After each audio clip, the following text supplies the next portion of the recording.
Welcome to the Fox 54 Weekend Review. I'm Kenesha Dees. It's the only place in North Alabama to get the week's local headlines condensed into one program. This week's big stories: the geese are gone from Heritage Plantation after residents' efforts to stop the culling failed in court, and Huntsville Hospital faces a class action lawsuit over a massive data breach. Residents are asking questions after the Heritage Plantation's controversial goose removal plan took another turn last night. Now residents and concerned community members are trying to find out what happened after hundreds of birds appeared to vanish overnight. Fox 54 told you protesters gathered outside the neighborhood last night in a final push to save the geese, calling for humane alternatives. Less than 24 hours later, the geese are gone. Fox 54's Valentina Chalala is in Heritage Plantation with what we know so far. Less than 24 hours ago, this pond was filled with geese. Now the sounds of honking are gone, and here nothing but feathers remain. For many people, the frustration came from believing there could have been other options to remove the hundreds of geese besides euthanization. When the residents voted for what to do about these geese, they apparently misled them and told them that this was going to be non-lethal. In a perfect world, I'd love to see these geese relocated. But according to wildlife biologist and former USDA employee Dana Johnson, relocation isn't always a simple solution because of the geese's strong homing instincts. They have great homing instincts. They're coming back. They just are. So you would have to take them 300 miles east or west, and that would put us in 2 other states pretty much. On top of that, if you could find a place that says, I'll take them, well, as soon as they're flighted, they're coming back.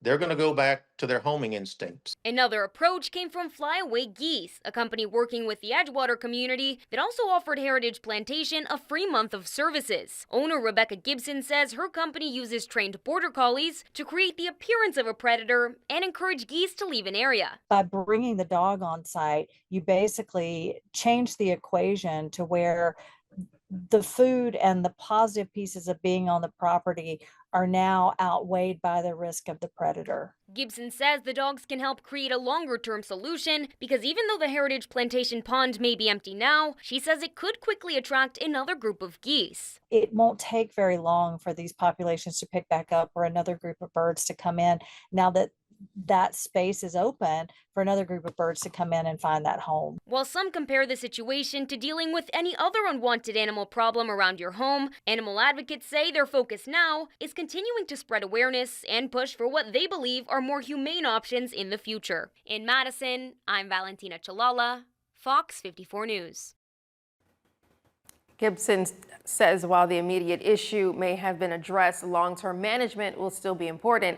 She says without changes like nest management, habitat modifications, and reproduction control, the community could eventually face the same problem again.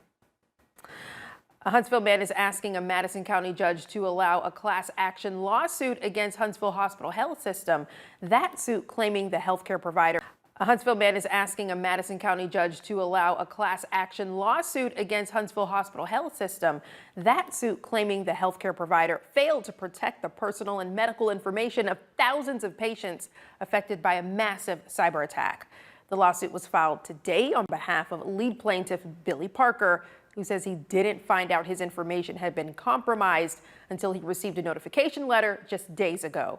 According to the complaint, unauthorized parties gained access to a legacy electronic health record system operated by a vendor, Cerner, as early as January of last year. Huntsville Hospital says it learned of the breach in August of last year, but patients were not notified until this June. The suit claims the exposed information included patient names, dates of birth, medical treatment information, diagnosis and procedure details, along with account and medical record numbers. We spoke tonight with attorney Eric Artrip, who represents the lead plaintiff.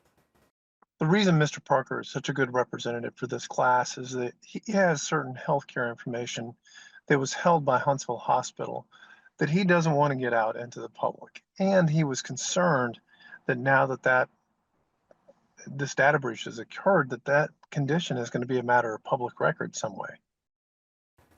The plaintiff accuses Huntsville Hospital Health System of negligence, invasion of privacy, breach of implied contract, and unjust enrichment. The lawsuit also seeks a court order requiring the health system to improve its cybersecurity through measures including encryption, employee training, independent security audits, and continuous network monitoring. Altrip tells Fox54 the scope of the case could be enormous. Given that Huntsville Hospital is a de facto monopoly of healthcare in our area, we think the number of people affected will number in the tens of thousands, if not hundreds of thousands of people. Obviously, given the concerns that people have with their healthcare information being a matter now of public record, that's very concerning. Huntsville Hospital Health System has not yet filed a response to the lawsuit, but they did provide us with a statement. Huntsville Hospital Health System is committed to protecting the confidentiality and security of its patients' information. The security incident in question occurred on Cerner Systems. It did not involve access to any system maintained by Huntsville Hospital Health System, nor was it caused by a failure of Huntsville Hospital Health System. Huntsville Hospital Health was just notified of the lawsuit and is reviewing it, end quote. Also in the news, extreme heat. We spoke with doctors and first responders about what you need to know to keep yourself, your pets, and your seniors safe. And with 4th of July weekend here, we've got plenty of safety tips for you.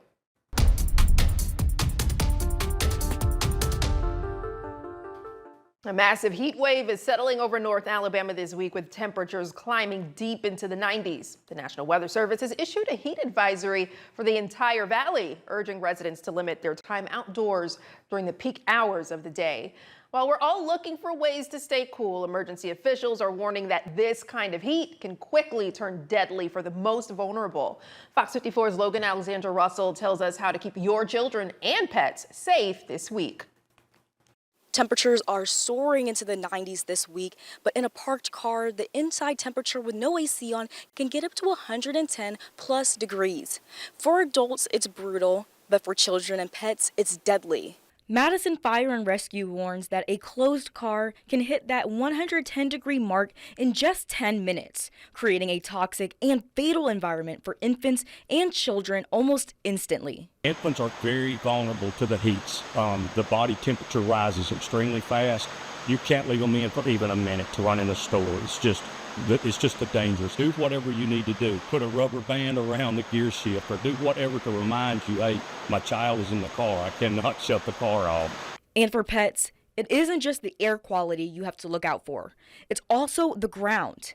Asphalt absorbs scorching heat all day long, prompting medical leads at Huntsville Animal Services to urge pet owners to check the pavement before walking. When you walk your dog, make sure their paws are covered. You want to make sure that they don't get burned. Obviously, the asphalt, sidewalk, even the grass at this time of year can be excessively hot. So get them those little booties. You can order online. You can get from a store. If you're worried about not knowing the signs or the symptoms, contact your primary veterinarian that you use for your animals, and they can kind of guide you as well on if you need to bring it into the vet. Experts say the rule of thumb for the rest of this week is simple. Look before you lock your car, keep your walks on the grass, and limit exposure for everyone in your house. In Huntsville, Logan Alexandra Russell, Fox 54 News.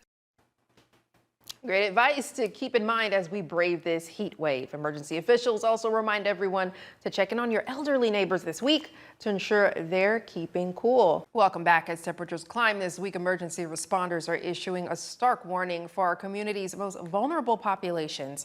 While men and women of all ages feel the sweltering heat, older adults are acutely at risk for heat-related illnesses and dehydration. Fox 54's Logan Alexandra Russell tells us how to keep our seniors safe in the heat. When temperatures climb like this, it isn't just uncomfortable for seniors, but it can be life-threatening. As we age, our bodies lose their natural ability to cool down, making our seniors more vulnerable to heat-related illnesses. It's a danger that often starts quietly and quickly. Groups like Studio 60 in Huntsville say many seniors don't always realize that common daily routines and even everyday prescriptions can lead them into an immediate surge of risk. Seniors, a lot of times will be on medications, and they need to make sure that their medications don't interact with the heat. That's one thing to make sure that they check with their doctor or pharmacist about, for sure. South warns that running a basic household fan alone often isn't enough. Make sure that, their air conditioner is on. If during the day, don't let it get too hot, and then try to get their house to cool down. And fans are not always the best way to circulate air. And first responders say remaining in a hot environment, like a house without AC, can lead to health issues. Elderly as well. They do not do well with the heat. So when you put that kind of heat on a person, it's very extreme. They can't survive long. The single most critical lifeline is direct contact. If you have an elderly neighbor who lives alone, make the time to pop in, sit down, and simply engage.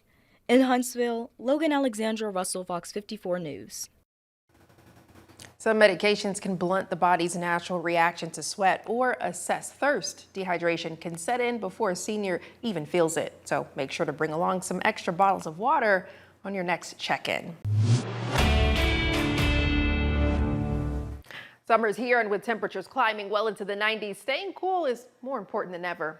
You've probably heard people say you should avoid wearing black or other dark colors in the summertime because they can make you more likely to suffer a heat-related illness. But is that actually true, or is it just another summer myth?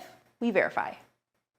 North Alabama weather is known for being all over the place, but if you've been outside recently, you know each day has at least one thing in common: heat. On these hot days, most of us are looking for any way to stay cool, even down to the color of our clothes. But are you more prone to heat-related illnesses when wearing darker colors? We verified. Our sources are the CDC and the National Institutes of Health. Here's what we found. Experts say that dark colors do absorb more solar radiation than light colors, which means the fabric itself can get hotter when you're in direct sunlight. That added heat can contribute to heat stress, which ultimately can increase the risk for heat-related illnesses. The CDC says those illnesses can range from heat cramps and heat exhaustion to heat stroke, which is a life-threatening emergency. Warning signs of heat exhaustion include heavy sweating, cool and clammy skin, nausea, weakness, and dizziness. If someone's body temperature reaches 103 degrees or higher, or they become confused, pass out, or stop sweating, that could be heat stroke, and you should call 911 right away. But here's the important part. Clothing color is just one factor, and not the most significant one. According to the CDC, the body's primary defense against heat is sweating. As sweat evaporates, it cools your skin, and when the process is disrupted by either high humidity, tight clothing, or dehydration, your risk for heat-related illnesses rises fast. They also say the groups most at risk include the elderly, young children, and people with heart or kidney conditions, as well as those taking certain medications like diuretics or antihistamines. But anyone who's out in direct sunlight for a long period of time is at risk. So, what should you wear to stay cool this summer? Experts recommend lightweight, loose-fitting, and breathable clothing to help your body cool itself more effectively. So we can verify that yes, you are more prone to heat-related illnesses wearing dark colors, but your clothing's fit, fabric, and your hydration level matter just as much, if not more. Temperatures in the Tennessee Valley are soaring well into the 90s, and it only takes minutes for a parked car to turn into an oven. So when someone sees a child or a pet trapped inside, the instinct is to act fast and break the glass. But does Alabama law actually protect you if you do that? We verify. A hot car can turn deadly in minutes. Experts say even on a pleasant day in the 70s, a car can heat up to more than 110 degrees in under an hour. So, if you see a child or pet trapped inside, your first instinct may be to break the window and get them out. But before you do, what does the law say? Can you legally break into a hot car to rescue a child or pet? Let's verify. Our sources are the Code of Alabama and Humane World for Animals. Here's what we found. According to state law passed in 2017, a person who breaks into a vehicle to rescue a child or an otherwise incapacitated person is protected from civil lawsuits, but only if they meet a few specific requirements. First, they have to reasonably believe the person is in imminent danger. The vehicle has to be locked, and there can't be another safe way to get the person out. They have to notify law enforcement or contact 911 either before or immediately after the rescue. They can only use reasonable force to get the person out, and they have to stay with that person and remain near the vehicle until help arrives. But here's where it gets complicated. That law does not mention pets. When researching, we found that Alabama is among the states that don't have a law specifically protecting someone who breaks a window to save a dog or cat. Lawmakers have actually tried multiple times to pass a Good Samaritan bill that would cover animals, but none of those bills made it into law. That means right now, if you break a car window to save a pet in Alabama, you will be responsible for that damage. So, what should you do instead if you see a pet in distress? According to the Humane World for Animals, you should write down the car's make, model, and license plate. If you're near a business, ask them to page the owner over the intercom, and if you can't find the owner, call the non-emergency police line or animal control and wait nearby until they arrive. So we can verify in Alabama you are protected if you break into a hot car to rescue a child, but that same protection does not exist for pets. If you have something you want us to verify, text us at 256-382-2692. The heat is sweltering and the 4th is just days away, and for many, it's time to hit the lake. But the Alabama Law Enforcement Agency wants to remind you to stay safe on the water. Troopers with the Leah Marine Patrol took Fox 54 aboard for a ride along as they prepare for a busy week. Lieutenant Chad Pate tells us that if you plan to go boating this weekend, you're responsible for whatever happens.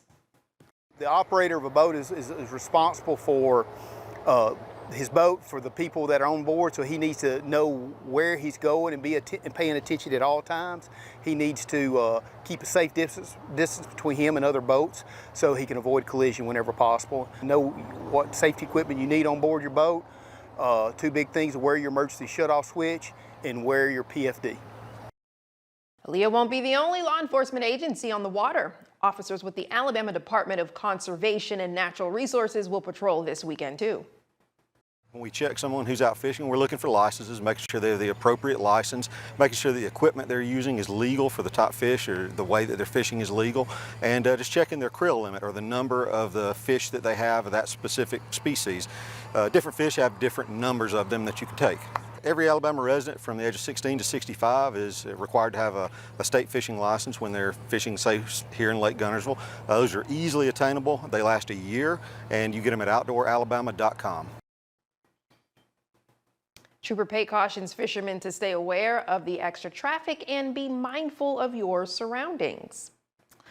Now, we talked about safety on the water this weekend, but troopers will definitely be on the road too. Trooper Brandon Bailey tells Fox 54 that ahead of the travel rush, 2 things state troopers will be looking to crack down on are distracted driving and driving under the influence.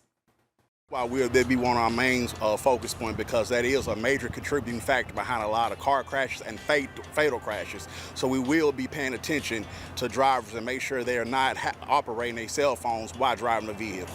We will be paying attention to the drivers, the driving habits. We will make sure that if you're behind the wheel of a vehicle, do not drink and drive. Whether if it's prescription medication, if it's alcohol, any type of drugs, we will be looking for that. And don't forget, ALDOT is suspending all temporary lane closures on interstate highways from 6 a.m. Friday through midnight Sunday. The Huntsville Police Department is holding safety checkpoints this 4th of July weekend across the Rocket City to keep you safe. The checkpoints are to cut down on reckless and impaired driving. Some possible locations include Church Street and Pratt Avenue, Clinton Avenue and Monroe Street, University Drive and Old Monrovia Road, and Bankhead Parkway and Douglas Lane. If you're stopped at a checkpoint, HPD says it's important to have your license, registration, and insurance ready. Sergeant Antonio Shorter says if you have your documents in order and you're sober, you won't be waiting long. Absolutely. 9 times out of 10, you're probably going to see my face on the checkpoint saying, hey, my name is Sergeant Shorter, Huntsville Police Department. It's a safety checkpoint. Do me a favor, have your driver's license and proof of insurance ready to go. These guys will take care of it. Simple as that. That's a 20 to 30 second encounter, man. You have your documents, you have your driver's license ready, your insurance out the window. We say, see you, everything is in working order, you drive on by. And if you do drink responsibly. For the full list of possible checkpoint sites this weekend, go to fox54.com. Following up on a story that we've been covering since April, the man behind the wheel in a wreck in Moulton that killed 4 members of one family has been formally charged. And local law enforcement spoke on both the incident and where it happened. Thank you for joining us on this late edition of Fox 54 News after the World Cup. I'm Kenesha Dees. Moulton police and city officials are providing significant updates regarding an investigation into a crash that took the life of a mother and 3 children. Police officials say Garrett Nix turned himself in earlier today and now faces multiple charges, including 4 counts of manslaughter and driving under the influence. Fox 54's Gabe Glassman has the latest from Lawrence County. Moulton police officials say their investigation is complete surrounding a crash which happened earlier this year, killing a woman and 3 children. Back in April, Garrett Nix ran a red light at the intersection of Alabama Highway 157 and Highway 24 in Moulton. Nix's Ford F-150 struck a white Chevrolet Suburban driven by 33-year-old Ashley Haygood, killing Haygood and 3 children, Brian Ballou and Briley and Brinley Pledger. Another child, Bentley Pledger, was severely injured in the crash and had to be airlifted to Birmingham for treatment. Investigators have been reviewing all forms of evidence, interviewing witnesses, and studying the intersection where the crash happened. One question stemming from this process was if the timing and traffic signals had any involvement leading to the incident. Officials have since ruled that out. The traffic signal controlling Mr. Nick's direction of travel had been displaying a red indication for a significant period of time before his vehicle entered the intersection. Also, several vehicles had went through the intersection prior to Mrs. Haygood's vehicle traveling through the intersection. From the initial portion of this investigation, we knew fairly early on kind of what was not the cause. We were able to identify that the intersection itself is not the problem. Mayor Ryan Jolly says they're continuing conversations with the Alabama Department of Transportation to bring more safety to the roadways. We've considered applying for a traffic safety study grant, which we already have done on the city's behalf. We completed that process last month, so we'll be awaiting the results of that. And then also we have been in discussion with ALDOT to place cameras at the intersection, which the city would fund. Nix is expected to be arraigned on August 25th. From Moulton, Gabe Glassman, Fox 54 News. Mayor Jolly says that while this is the end of Moulton PD's initial investigation, he understands this announcement only marks a single step in the journey toward closure for the impacted families. Taking a look around the valley, Decatur's short-term rental grace period ends. The Somerville City Council puts an 18-month pause on data centers. Morgan County opens a new $7 million event center, and some Madison residents are pushing back against rezoning in their neighborhood. And even before America's 250th birthday, celebrations were underway. We'll head to those parties. The clock has officially run out for unregistered short-term rental owners in Decatur. Following a 90-day grace period designed to give property owners time to get permitted, the city is moving from education to strict enforcement today, and it comes with penalties. While officials are preparing to lay down stiff daily fines, some local hosts welcome the new regulatory structure, saying it will protect neighborhoods from destructive parties and unregulated outside investors. Fox 54's Logan Alexander Russell tells us what this could mean for you. If you own a short-term rental in the city of Decatur, your 90-day grace period to properly register your property with the city has officially ended. Wednesday marks a brand new chapter for Decatur's short-term rental market. The city's 3-month grace period has officially ended, placing unpermitted properties directly under the microscope. Today is the day that we gave grace period from April 1st till now, a 90-day grace period to July 1st, and now we'll start monitoring short-term rentals in the city of Decatur. So if there are any people, any residents that own short-term rentals and have not applied to get a permit, they must do so now because we're starting to monitoring and we might excise penalties. Under the ordinance, any property rented for fewer than 30 days must be registered with the city. Failing to comply can cost hosts up to $500 per day. But local real estate investors like Sammy Garrett say these rules are reassuring. He believes a clear system will protect the community from irresponsible operators. I love that we finally have something in place so we can deter, others that might have some intent to try to have Airbnbs for maybe the wrong reasons or whatnot, especially those outside investors that buy up a bulk. The Decatur Planning Department makes it very clear they don't want to eliminate the short-term rental market, which stretches the city's lodging capacity during crowded events like Rock the South. But with monitoring now fully underway, they say the window to operate under the radar is closed. Indicator, Logan Alexandra Russell, Fox 54 News.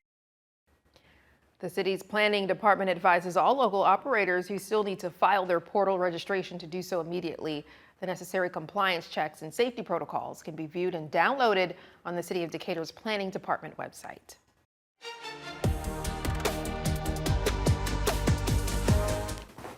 A growing fight over proposed Bitcoin mining facility in Morgan County led to action tonight in Somerville. The town council voted to temporarily pause data centers within city limits as questions continue to grow about what these types of projects could mean for the community. The meeting comes after weeks of petitions, community concerns, and pushback over proposed Bitcoin mining facility near Union Road. Residents say they're worried about things like noise, infrastructure, and how a project like this could impact the area. Fox 54's Valentina Chalala takes us to that meeting where those concerns turned into action. This started with questions about one proposed Bitcoin mining facility. Now it's opened the door to a much bigger conversation about what residents want their community to look like years down the road. The Somerville Town Council unanimously approved an 18-month moratorium on data centers within city limits, giving the city time to take a closer look at possible impacts. Mayor Darren Tucker says with no current zoning laws in place, they want to better understand what these types of projects could mean for the community before moving forward. Within the town limits, with us not having any zoning, a company, whether it be a business, a retail business, whether it be a farm, whether it be any that could build on any piece of property without it ever funneling through town hall. For many residents, the conversation focused on protecting the community they call home, saying they want to preserve the rural character and close-knit feel of the area. We're very in tune with the land, we're in tune with one another, and that gets affected by, 24/7 constant noise and by people who don't care about the community surrounding it. Also on tonight's agenda was a possible annexation of homes along Union Road into Somerville, though that discussion was postponed. Mayor Tucker says it could be revisited later, while some residents say they would consider it if it could help stop the project. If it was an avenue to stop this, I wouldn't mind. Somerville's a great city, but I also understand there's a lot that goes into annexing in. But really anything that can be fleshed out, I'm willing to look at and do. For now, the moratorium gives the city time to research possible impacts, while residents say they plan to keep pushing for answers. In Somerville, I'm Valentina Chalala, Fox 54 News. While the moratorium only temporarily pauses data centers within city limits, the council says questions still remain about what authority the city may have moving forward. The Morgan County community just got a brand new place to gather and play. Yeah, there it is. The Morgan County Event Center officially opened its doors with a ribbon cutting ceremony this morning. The 34,000 plus square foot facility sits at Union Hill Road and Lacey's Spring. The roughly $7 million project features indoor basketball, pickleball, and volleyball courts, as well as an indoor track on the second floor. We're going to open and maintain this center from 6 o'clock in the morning till 9 o'clock at night, 5 days a week. One thing that I would like to point out is we have 2 gymnasiums. One gymnasium is maroon color and one gymnasium is green color. So out here in District 4, we have 3 junior high schools in this area. And so those 2 colors represent the 3 colors that the schools have. Yeah, with summer in full swing, the new center gives local students a perfect place to get out of the heat and onto the courts. In Madison tonight, organization and an exchange of ideas among those concerned about what may rise on one particular parcel of land. About 24 people showed up for a meeting at the YMCA to discuss a proposal that would rezone that property on the northeast corner of Triana and Eastview Drive from residential to B2. That's a classification that they fear would lead to a gas station or other high traffic business with the potential to bring light pollution, loitering, and other concerns to a part of town that's defined right now by single family homes and several schools. We spoke with one resident of the Mill Creek Crossing subdivision who said over 20 years, she's seen that intersection go from tame to troublesome. It's just been increasingly getting worse. We can't get out of our neighborhood now. I mean, I just don't understand why would you build more. If I have to sit 10 minutes in the intersection to try to get out of my neighborhood, why would you build something that created more? The group has been gathering signatures on a petition they plan to present to the city council, and they hope for a big turnout at the next planning commission meeting, which is set for 5:30 on July 16th at Madison City Hall. 4th of July celebrations kicked off early today at the Downtown Rescue Mission, where staff rolled out their annual community picnic. Hamburgers, hot dogs, and shaved ice. Yummy. Filled the menu with everyone in the community invited to join in. There was even a bouncy house plus a donut eating contest that had folks lining up. For the Downtown Rescue Mission, though, this was about more than just serving a meal. It was a chance to bring the community together. We serve all the folks that are here regularly, but we also want people from the community to come and celebrate Independence Day with us. 250 years of really how God has blessed our nation. As a kid, at 4th of July, it was always about popcorn and hamburgers and hot dogs and shaved ice. And we want to supply that to folks that probably remember that from their childhood. So it gets them off the streets and makes them think, hey, this is something that I remember from my childhood. Oh yeah, well, for Chaplain Aaron Shively, he tells FOX54 that many of the volunteers working at today's picnic have walked through the shelter's doors themselves in the past. To now see them helping those in a similar position was a full circle moment. It's just really cool to see people in a different atmosphere than just being at the shelter. They get to come out here and kind of feel like they're part of a barbecue, part of a family. Just to get to see the men that have gone through the mission and now are doing well and have their own apartments and are back with their families and get to see their kids and the restoration that's taken place. It's just a great thing to witness. Both Overholt and Shively, they believe the picnic had an extra boost thanks to the nation celebrating its 250th birthday while getting to serve today. Well, that heat that Jordan was speaking of didn't stop the celebration in Decatur as many gathered to celebrate America's 250th. Families filled the county courthouse grounds and the Alabama Center for the Arts, enjoying live music, face painting, and a chance to learn more about local history. State Representative Parker Moore donated 500 hot dogs, so everyone was able to grab a bite to eat while taking part in the evening's festivities. Sarah McClellan, chairwoman for the America 250 event, says organizers have been working for months to make this event happen. I started off with trying to find vendors and getting all the food covered and everything, since we are handing it out for free, and then just having everyone show up is the main part. So marketing. We have been a country for 250 years. I think that's very important to celebrate the United States and our free country that we have. Wow, well, the county archivist took to the stage to share more about Morgan County's history and its connection to America's story. Organizers say the event was created to bring the community together while helping people learn more about their local roots. The last Saturday of June means one thing at Ditto Landing. It's time for a tradition that's now pushing close to a decade strong. Live music, fireworks, and a price tag everyone can appreciate. Free. Ditto Landing Executive Director Brandy Quick says preparation for tonight started 3 days ago. We have a very small staff, so we depend on our staff and also our volunteers. So we've got a lot of volunteers this year that are helping us, and some of our sponsors have come out and volunteered as well. And even after nearly 10 years, organizers say they're still finding new ways to keep things fresh. This year's new addition, the Cool Zone. The Cool Zone is perfect for the weather today.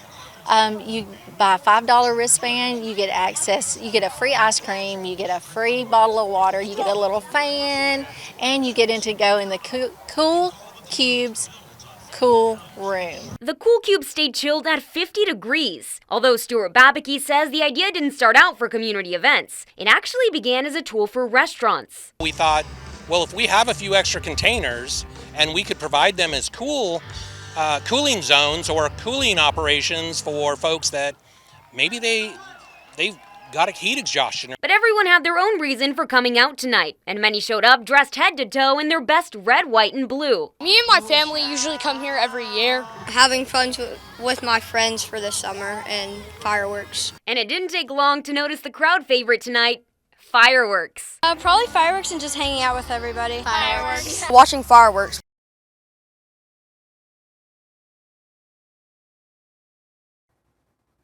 Let's wrap up with 3 very unique stories honoring our nation's history. We met up with Quilts of Valor, who creates special quilts for those who served, a World War II meteorologist who played an unusual role in the success of D-Day, and a Boeing engineer helping NASA get to the moon by day and wrestler by night.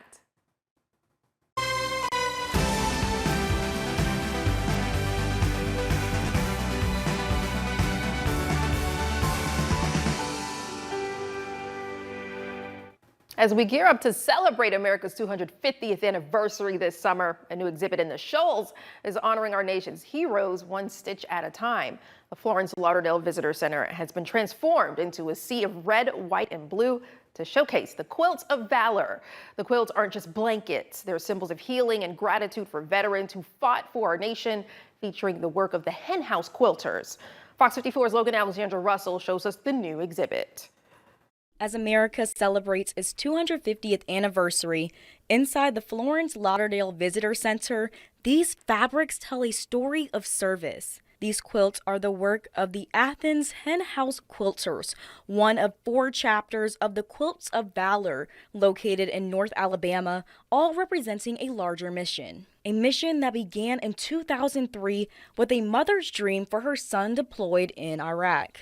Quilts of Valor was started in 2003 by a mother whose son had been in combat, and she had a dream one night about her son who had been injured, and the wrapping him in a quilt and him feeling the love, and that's how it all started. Creating these pieces is a rigorous process. They must be 100% cotton in certain sizes to be officially registered. These quilters often use their own funds or donations while spending weeks making quilts to ensure our veterans are honored.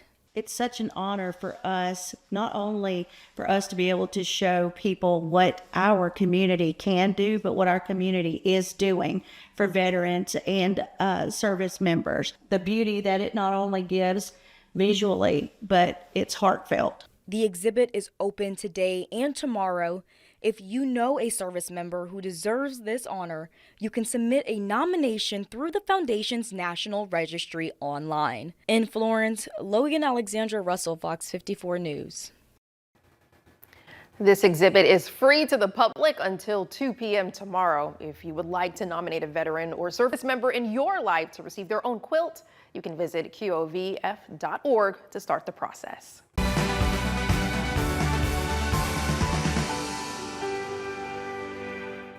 The 250th anniversary of the founding of our nation also holds the 82nd anniversary since D-Day, the largest amphibious invasion in history, onto the beaches of Normandy, France. And it almost didn't happen, with multiple factors like weather and troop movements lining up just right for the assault. But Operation Overlord did go through, and victory in Europe won because of the work and sacrifices of millions of people. Meet Howard Poland, just one of the brave many who helped to liberate Europe from the Nazi regime. You are about to embark upon the great crusade toward which we have striven these many months. The eyes of the world are upon you. As the fronts advanced on the beaches, it was a rough 2 or 3 days. Corporal Howard Poland was one of the meteorologists helping Allied forces predict the weather on a day that needed maximum coverage for the Army Air Corps without risking adverse effects on the invasion. The general mood was one of these days we're going to be landing on the beaches in Normandy, and that was the beginning of the end of World War II. They made a successful landing on the beaches at the estimated cost of almost 5,000 Allied troops and pilots before rapidly wresting occupied France from German forces. We had mobile weather stations that were going ashore on barges so that we could see where the troops were landing. We could plot them on our weather maps where these mobile weather stations were, and were able to follow the front, so to speak. And it took months of preparation, mostly in secrecy, to make the invasion into a successful Allied foothold in Europe. We had to prepare weather charts. There were ways of little symbols on charts where you would draw the isobars and the isotherms and the high pressure areas and the low pressure areas and the movements, how these fronts would move. And this would enable us to make a reasonable prediction of what was going to be, at least in the next 24 hours. But predictions said weather conditions would not be ideal on the original date, June 5th, which led General Dwight Eisenhower to delay the invasion. He did change horses a little bit. He went from the 5th of June to the 6th of June because the weather conditions were not ideal. They were acceptable, but not ideal. And it was rough landing. But Allied forces landed, made their way through France and into Germany, and created a Western front that eventually helped win a victory in Europe. I was shipped home on a troop ship. The troop ship, I remember these things because I lived through them, was the SS Frederick. And we called it the good ship Freddie because it was taking us home. 82 years later, at 102 years old, Poland now lives right here in the Rocket City with his daughter and his wife of over 70 years. Many people talk about finding a work-life balance, and one Huntsville woman is balancing two very different lives by day. She helps support NASA's Artemis program at Boeing. By night, she steps into the wrestling ring. Judy Lee Taylor spends her days working on projects connected to space exploration. But when the workday ends, she trades engineering for the world of professional wrestling. Fox 54's Valentina Chalala introduces us to her double life. For Judy Lee Taylor, the switch happens fast. One part of her day is engineering and deadlines. The other, training, travel, and takedowns.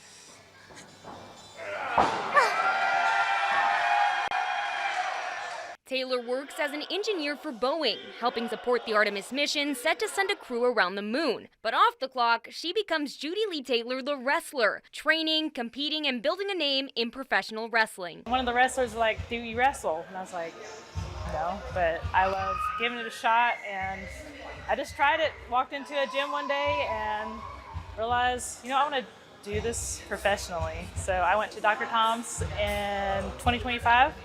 And it's been like riding a rocket ever since.